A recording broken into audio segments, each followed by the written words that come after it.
Hello and welcome to Eastridge Connection. Very thankful that you're joining us today. This week we're going to build a little bit upon some of the things that we considered last week. Acts chapter 2 is a place that Joe Hernandez had mentioned as we were talking about communion, and it just made me think, hey, that may be a good conversation in following what we looked at last week with Jesus after the resurrection appearing to his disciples. There may be a good way to follow that would be a discussion in regard to community, the need for one another, the need for community within the church, and I think also the design of God for us to rely upon, to trust in one another. And one of the passages that Joe led us to last week in Acts chapter 2, he referenced verses 42 to 44. So let me read those verses again, and we'll just kind of see where our discussion and where the Spirit leads us. Acts 2, beginning in verse 42. The disciples, they devoted themselves to the apostles' teaching and to fellowship and to the breaking of bread and to prayer. Everyone was filled with awe at the many wonders and signs that were performed by the apostles. And all the believers were together, and they had everything in common. Some of these practices of the early church, perhaps we take a look at and we think, well, I can see why they would devote themselves to prayer. I can see why they would gather together and commune with one another and participate in the Lord's Supper together. Why they were filled with awe at the things that the apostles were doing. But one of the specific things mentioned here in verse 42 is that the disciples, they devoted themselves not only to the apostles' teaching, but they devoted themselves to fellowship. They devoted themselves to engaging in and practicing community with one another. For us to consider community with one another and relationships with one another, to consider that as a practice, as a discipline, just like discipleship, just like mission, being on mission for the kingdom, to recognize community with one another as a discipline to be put into practice. And I would say also a way that we're designed by God in order to interact and to relate with one another as believers. And so maybe with that as a beginning, maybe with just a platform to begin with, either one of you want to begin with maybe some thoughts, or just kind of how you're hearing that, or maybe how that relates to us today.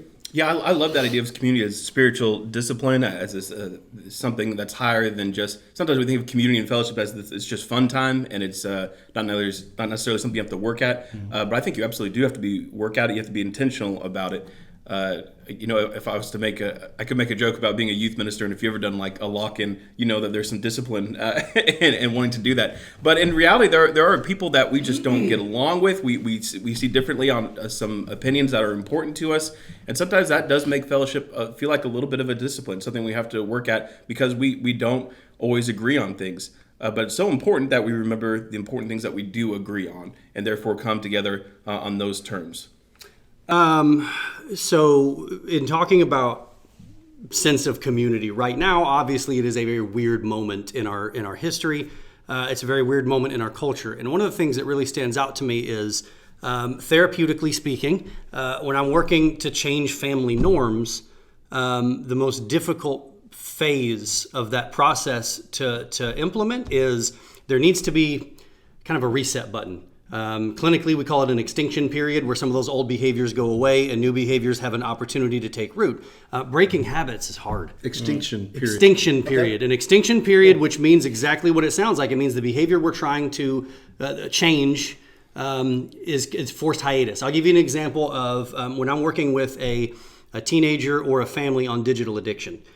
We need at least a 4-day extinction period, which means we're going to wean down to 4 days where there is absolutely no access to technology. That's the extinction period. And then that kind of resets the chemistry. It resets some of the expectations. And then we can reset at a new normal that's healthier at the end of that 4 days. Now, 4 days is not ideal. I would prefer like 2 weeks, but 4 days, I'm realistic. 4 days is what I can generally get.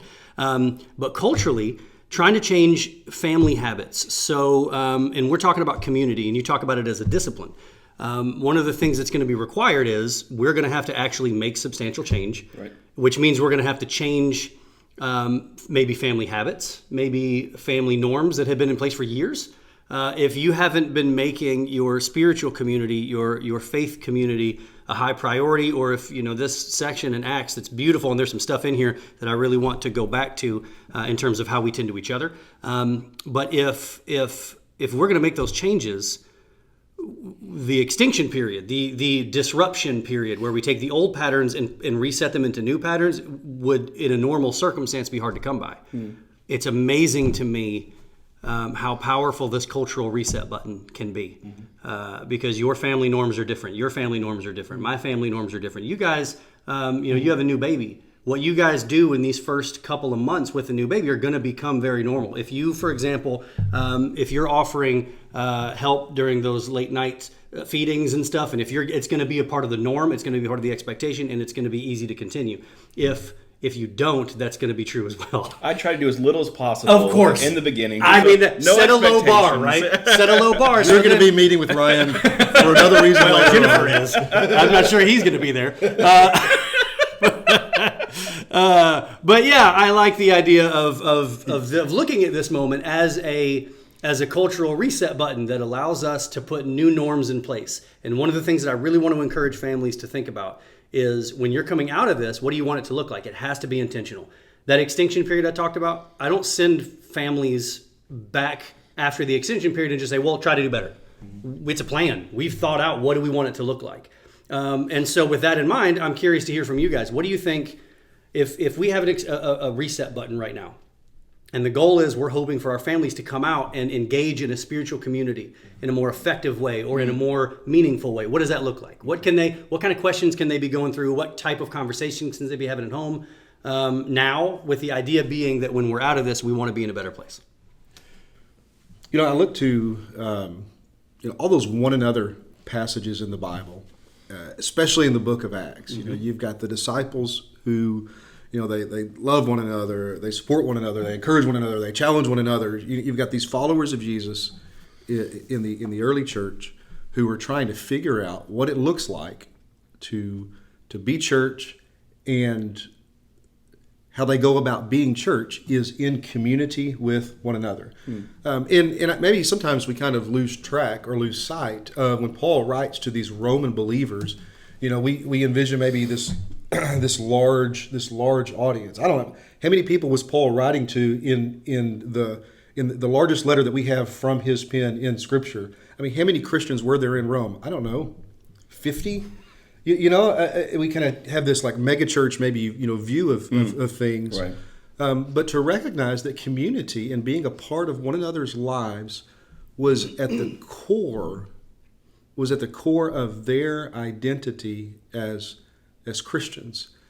Even recognizing maybe some of the ways that we're trying to connect as ministers, we're trying to be effective in our role here, but we're also trying to do that in ways that maybe we've never done before, or that Eastridge is not familiar with. Absolutely, yeah. But the purpose of that is trying to foster connection and community.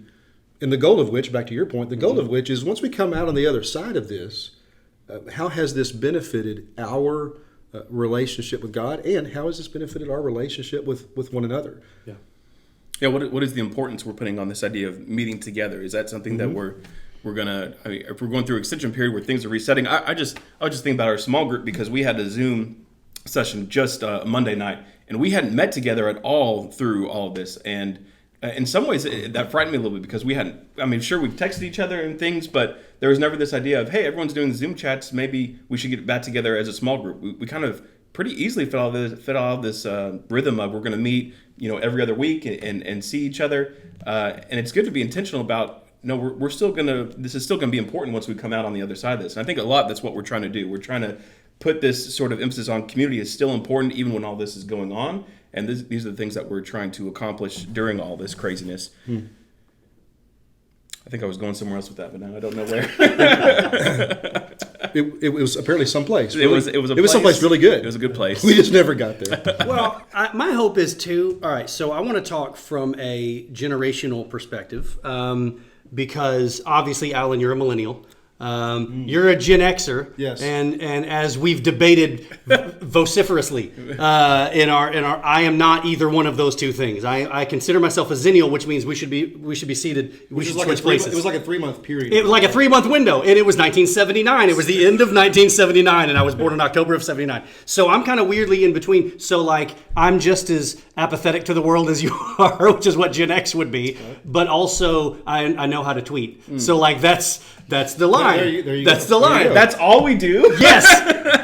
And no, you don't. I apologize tweet, by to the way. millennials who just, It's put in really a box and by this generation. And I just used the tweeter, which is really what older people use anyway. So I don't have a Twitter. I don't even remember where I was going with this, but we're talking. All right, hang on, stay with me. I got it. Okay. So one of the things that I think really the millennial generation is known for amongst church circles. Right, so it is what it is. This is what the data seems to indicate. Is for at least a long time, the need for a church community was not nearly the need that it was in previous generations. And so when you looked at the data, and you've preached on this before, you've shown some of the data from the Pew Research Institute, and when you look at what the data indicates, that there was a sharp drop off. Now there was a drop off with Gen X, with your generation. But it was a sharp drop-off with millennials in terms of how they value the church community. And one of the theories that I have had about this, and it is just a theory, I have no empirical data to defend this at the moment, but one of the theories that I've always had is because of the access to digital communities, the millennial generation was able to find a different type of sense of community in a lot of other places. They were able to be more consumeristic and more pick and choose where their communities are more than any other generation before them. Correct. Well, and so as these kind of boutique communities popped up, so we've got and I don't want to just blame the millennials and their smartphones, because I think it's been more than that as well. We've also got communities built around kids sports leagues. We've got communities built around home, like neighborhood communities that are different now. Very true. like and within those communities you get drama and infighting and like all of the markers of a deep connection. And so I say that because I think for a lot of reasons, church community has slipped in its priority. And for me, this moment in time where we have the ability to kind of reset, one of the things that I want to reemphasize is that every one of the communities that we just described, so the digital communities and the home communities and the sports communities, those are all fine. I'm not knocking those. I'm not saying that you should flee those communities, but none of those communities tend to your soul. None of those communities tend to your eternity. None of those communities tend to your design and your deep meaning in life. And so now I think is a good time to remind ourselves that the community that we're talking about this morning is the one that carries weight regardless of what the world looks like. Right now, kids' sports leagues are on hold, so those communities don't really exist. Right now, quarantines have made every other community look different. But this one, this God-designed community exists to tend to things that no other community can tend to. And so the value in it, I think now more than ever, I think is evident. But again, I don't think that's been there for a while. I think with those younger generations, the value was, what do I get out of it? And it was more of a surface level question. Do I enjoy it? Do I feel like they're talking to me? Do I feel like the sermons are relevant to what I'm going through? Do I feel like the songs are relevant to me? And that's how we defined meaning. And I think now one of the things we need to do is redefine where meaning comes from, even in not just even in, but especially in this particular community. So I'm interested to hear what y'all are thinking about. So we're talking about pursuing this community despite everything that's going on. And I want to know what you guys think about, are we actually able to achieve some semblance of what community was before all of this? Are we on the same level at all? And I want to read real quick from Ecclesiastes chapter 4, verses 9 through 12. It says, 2 are better than one because they have a good return for their labor. If either of them falls down, one can help the other up. But pity anyone who falls and has no one to help them up. Also, if two lie down together, they will keep warm. But how can one keep warm alone? Though one may be overpowered, two can defend themselves. a cord through strands is not quickly broken. And I use this scripture as an example of these are examples of community, but it's very just physical. Like we're talking about someone keeping someone else warm. We're talking about someone falling down and someone actually physically helping them up. And we're talking about someone being overpowered because they're by themselves. So are we actually achieving community, do you guys think, in where we are right now, putting out these digital resources? Do you think it's the same? Do you think some part, some aspect of our community has dipped because we aren't able to physically see each other? I'll answer. I saw an article that a friend of mine who's a minister posted yesterday. Didn't read the article, just saw the title. and the America in 2020. You just summarized all news consumption. Pretty good. Yeah, that's pretty good. The title was "No Wonder No One Is Watching Your Podcast." That was. I have no idea what the article was about. No idea who it was by. That was just the title.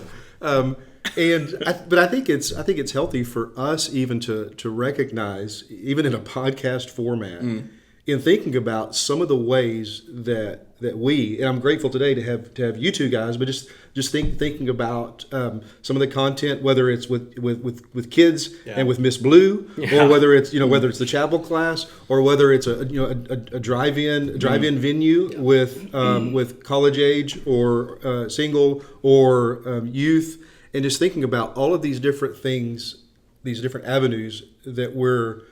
I've been using this term, learning on a curve, trying to figure out what works and what doesn't.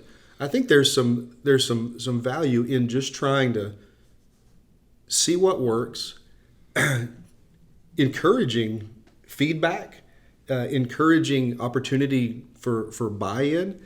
At the same time, recognizing that we're just trying to be faithful and just do what we do, not necessarily as ministers, just as Christians. And maybe to answer the question,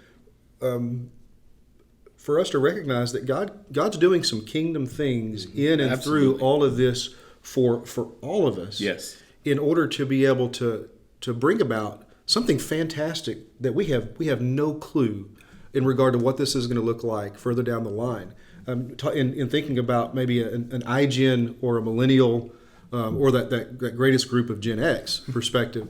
Maybe thinking to an older perspective, I cannot begin to tell you how many conversations I've had with a baby boomer or even older sort of demographic.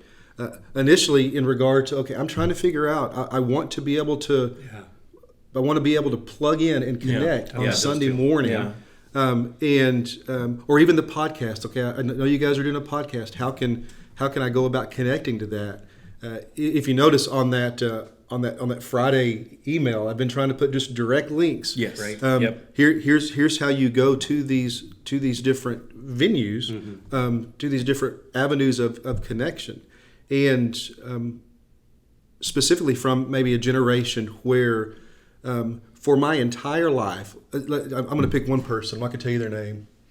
For my entire life, I'm 75 years old, and for my entire life, I have never, ever, ever not gone to church every Sunday morning, not gone to church every Sunday night, not been there every Wednesday night. Yeah. For 75 years of life, this has been my paradigm. This has been this is my identity. And now, all of a sudden, for the last 6, 7, however many weeks it's been, I can't do that. Yeah.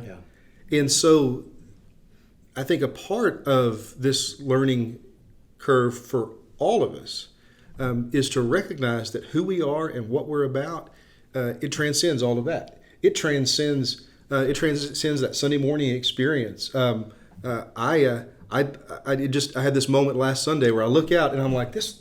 I mean, there's 8 or 9 people in the room. Sure. No puppets this No this puppets. week. No, they're watching from home. I just had this moment. They've split and started their own church. We can do a whole series on that. I just had this moment of, okay, this is not the way it usually is. Yeah. But the people that are normally here, they're still the same people, and we're still a part of the same kingdom. Yep. And this is bigger than us, Right. And that's an awesome thing.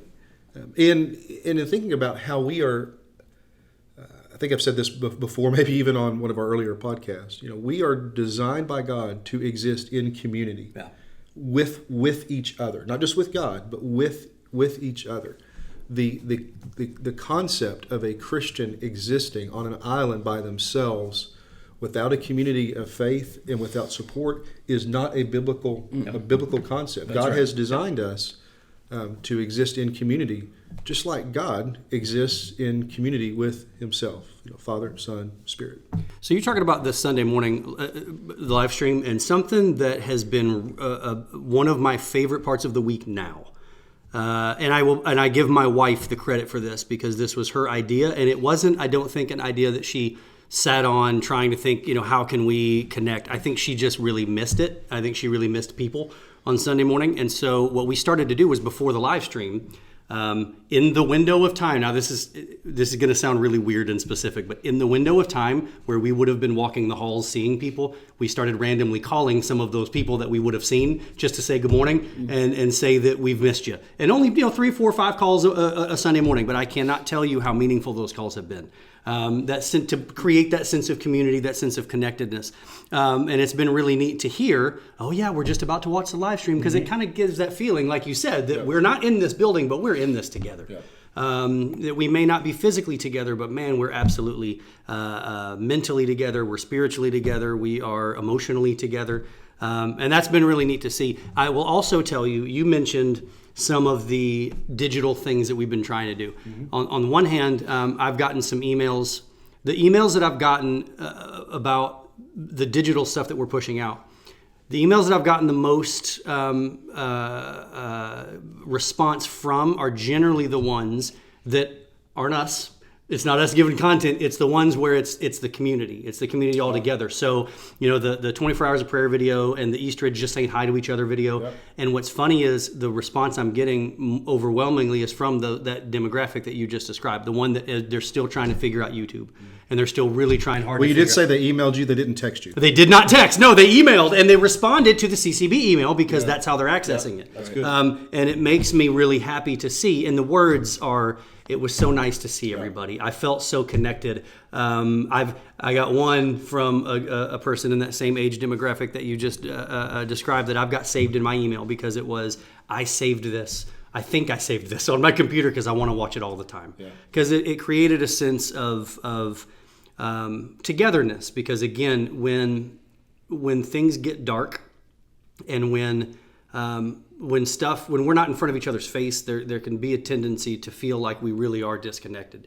I have not felt more connected to this congregation than I have in the last 6 weeks, and I know you guys would probably agree. I'll give you a story, and I will use names. I had not had a lot of personal conversations with Jeff Rich until that who I love, by the way. That guy's awesome. And I had a conversation with him about the picture he sent, because he did his 24 hours of prayer from the cockpit of a Southwest Airlines jet, which I promise I won't tell the people who were on the plane that he was doing that. Did he close his eyes while he was? That's the question I had.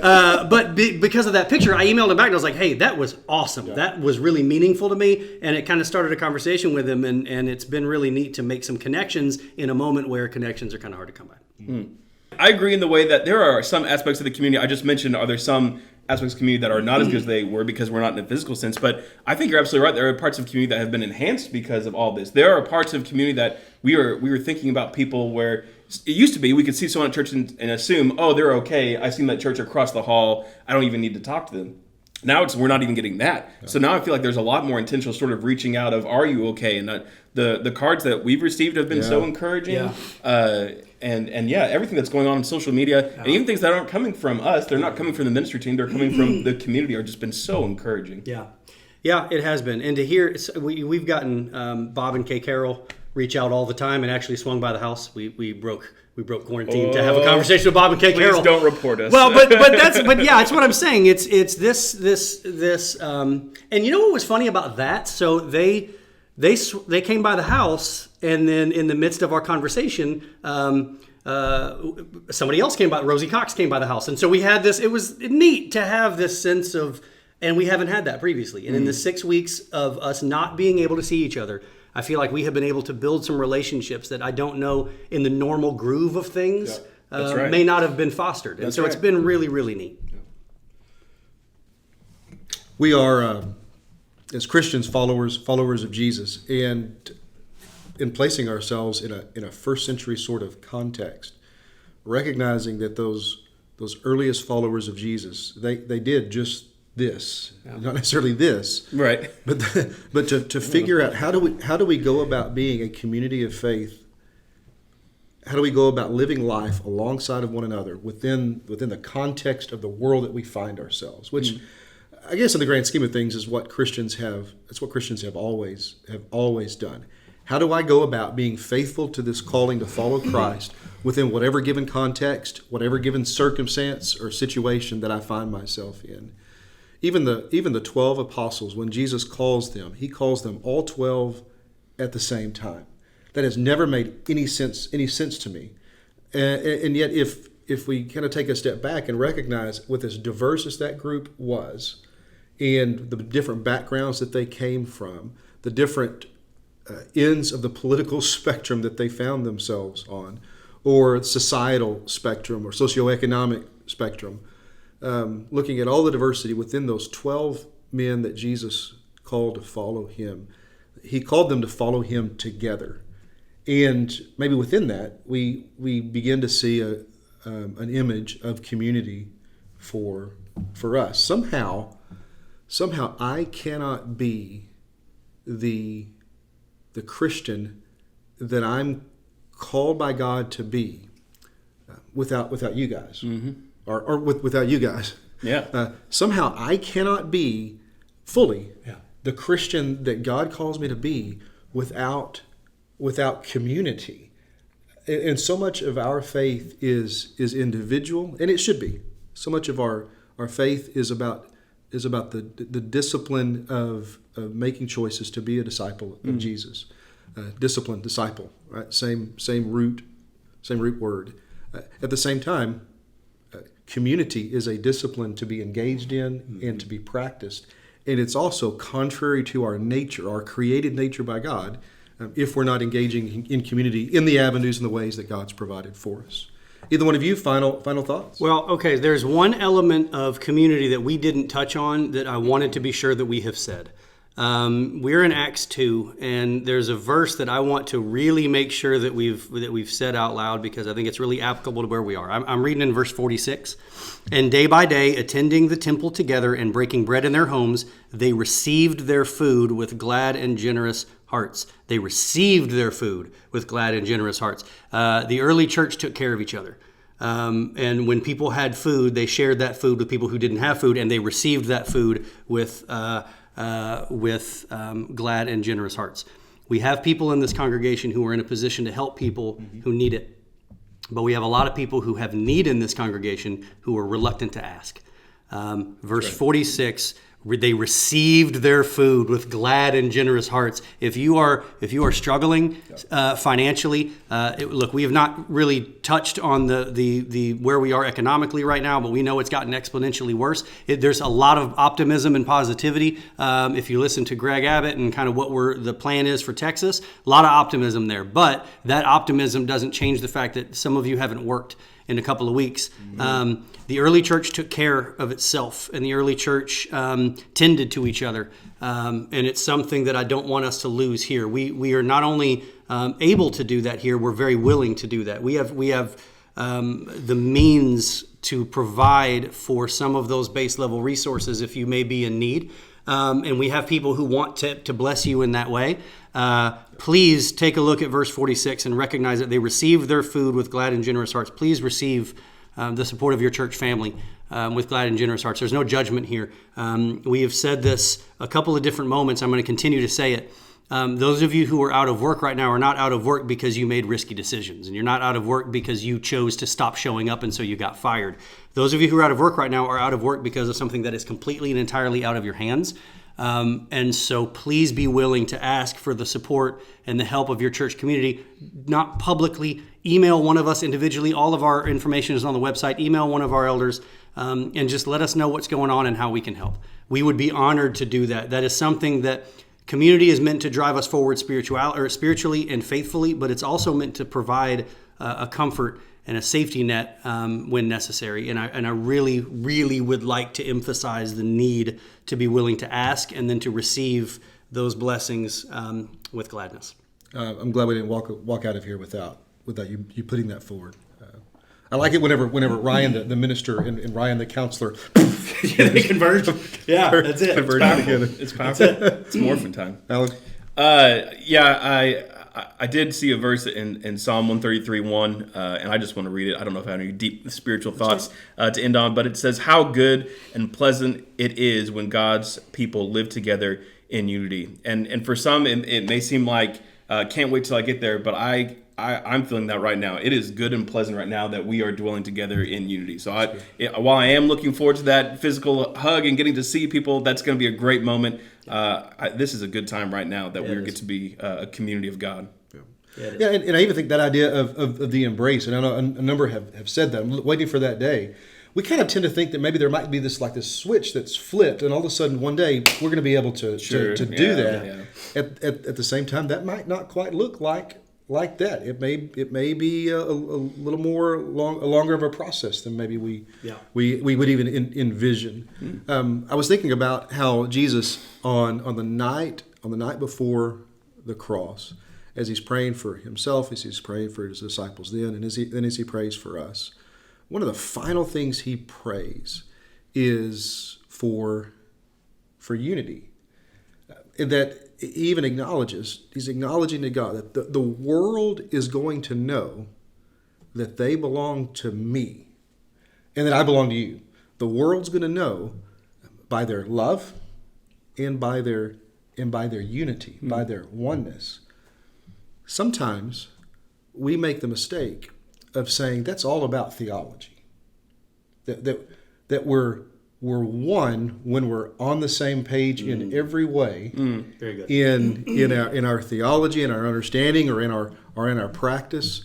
We don't know what unity looks like until we find a way that we are different. We don't know what oneness looks like until we find ways that we diverge from one another. I had a professor in college who would at times say, you can take two cats and tie their tails together and throw them over a clothesline, and you may have togetherness, but you don't have unity. Yeah.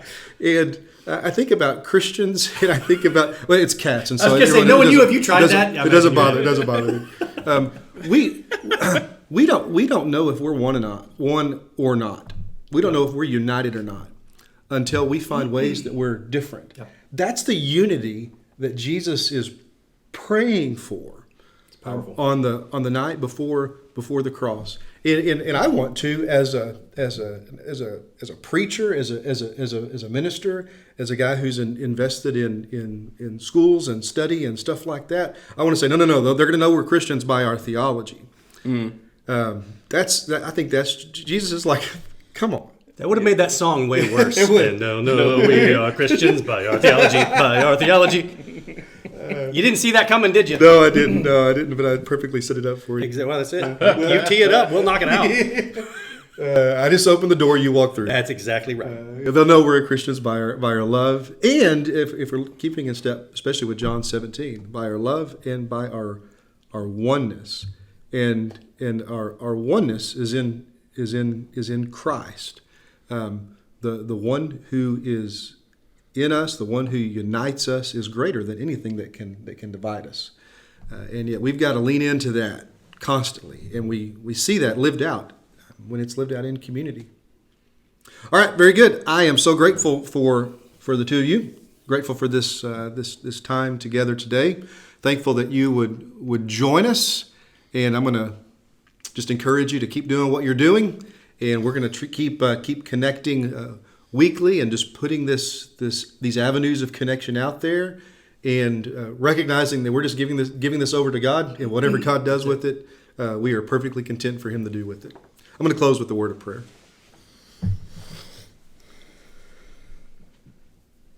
Father, I am thankful that you have called us to yourself through Jesus, and that you have done so together. that you strengthen us through one another, through the common love that we have for you and the common love that you have for us. Father, help us to have eyes that see. Help us to have ears that hear. Help us to be aware of ways that we can minister to others. And as Ryan encouraged a few moments ago, help us to, sometimes we are the world's worst at being ministered to. And in those moments and in those times when we need to be ministered to, Father, help us to be receptive. Help us to be open. Father, I thank you for your church and for your Spirit. And I pray, God, for the unity that is to exist among your people. And it's in Jesus' name we pray. Amen. Amen.